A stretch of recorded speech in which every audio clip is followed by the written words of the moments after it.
Hi hello అందరికీ welcome back to my channel. నేను మీ Shivani. So నేనైతే ఈరోజు ఉప్మా చేయబోతున్నాను. ఉప్మా తీసి పడేయకండి, నా పద్ధతిలో చేయండి, చాలా బాగుంటుంది. సో ఫస్ట్ అయితే నేను ఉప్మా రవ్వ కొంచెం ఆయిల్ వేసి నేను కొంచెం ఫ్రై చేసుకొని అయితే పక్కకు పెట్టేసుకున్నా. నెక్స్ట్ అదే ప్యాన్లో కొంచెం ఆయిల్ వేసిన, 1.5 టేబుల్ స్పూన్స్ ఆఫ్ ఆయిల్ వేసిన. నెక్స్ట్ క్యారెట్స్, ఆనియన్స్, పచ్చిమిర్చి కట్ చేసుకొని వేసుకున్నా. నెక్స్ట్ ఆవాలు, జీలకర్ర వేసుకుందాం.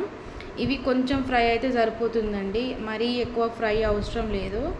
సో ఇది మొత్తం మనం కలిపేసుకోవాలి. నెక్స్ట్ మనం ఇందులో కాజు యాడ్ చేసుకోవాలి. కాజు వేసుకుంటే చాలా బాగుంటుంది. సో కాజు వేసుకున్నా. నెక్స్ట్ ఇందులో మనం పెసరపప్పు వేసుకోవాలి. పెసరపప్పు వేసుకుంటే చాలా బాగుంటుందండి టేస్ట్.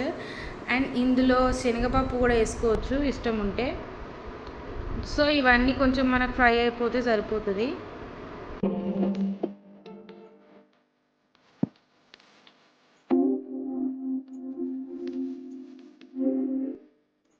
సో ఇవి మంచిగా ఫ్రై అయిపోయినాయి. నేనైతే 2 మెంబర్స్ కోసం చేస్తున్నాను. ఒక 2 కప్స్కి 4 కప్స్ వాటర్ వేసుకోవాలి కదా. సో నేనైతే అట్లా క్వాంటిటీ చూసుకొని వాటర్ అయితే వేసేసుకున్నాను. సో ఇందులోనే మనం ఉప్పు వేసుకుందాము. నెయ్యి వేసుకున్నా చాలా బాగుంటుందండి టేస్ట్. ఉప్పు మనకు తగ్గట్టుగా వేసుకోవాలి. సో ఇప్పుడైతే ఈ వాటర్ కొంచెం మరగాలి, మంచిగా బాయిల్ అవ్వాలి.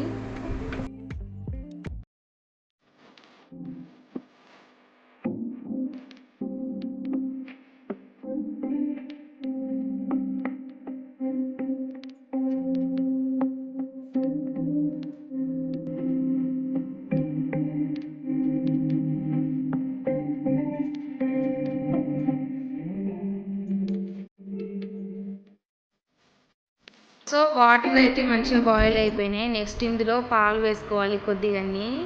చాలా బాగుంటుంది పాలు వేయడం వల్ల. ఉప్మా మంచి టెక్స్చర్ వస్తుంది. మీరు కూడా ఒకసారి ట్రై చేయండి. సో ఈ పాలు వేసిన తర్వాత కొంచెం కలుపుకోవాలి. కలుపుకున్న తర్వాత కొంచెం బాయిల్ అవ్వాలి అంతే. కొంచెం బాయిల్ అయిన తర్వాత మనం ఉప్మా రవ్వ యాడ్ చేసుకోవాలి. ఇప్పుడు ఉప్మా రవ్వ వేసిన తర్వాత మొత్తం కలుపుకొని కొద్దిసేపు అయితే మూత పెట్టి ఉంచాలి.